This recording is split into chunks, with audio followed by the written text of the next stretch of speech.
Sendegeya Mohamed Byayi Tata Jubileewo nkolera ku CBS wezeze emyaka 26. CBS tenyizo gyogerako nti nkuze nga ye mugunjuzi wange era ffe twaberanga ne maame Kamuli Mawogoleeyo nga akaledio tukateeka waggulu w'ekitooke nga tulima naye nga bw'okyusa n'ojja mu CBS bwe bulabe bw'oba okoze ku mukadde wange kati family yakule yagala CBS ate naffe nga tuwuliza CBS akati CBS nze nakubibwako n'emiggo ku ssomero ku kitabo nga nsizaako radio presenter ekigezo kya nema nenteyako radio presenter akati ticha omuna ngamba gwe olikola ku radio gwe era namuyimbye ne mu kayimba kaffe oyo nti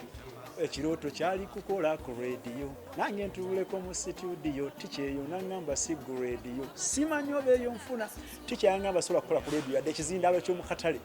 naye mukama nansaasira nenzija nenkola ku radio ennene radio ewulizibwa obukadde n'obukadde bw'abantu so ndowooza nti CBS ennyambi okutuuka ku mikwano ate egy'ensonga osooka kuba n'emikwano naye nga si gya nsonga so kampani nga CBS ekolaganika nayo ezimba omukozi okuva lwazze okutuuka lwavaayo so sirina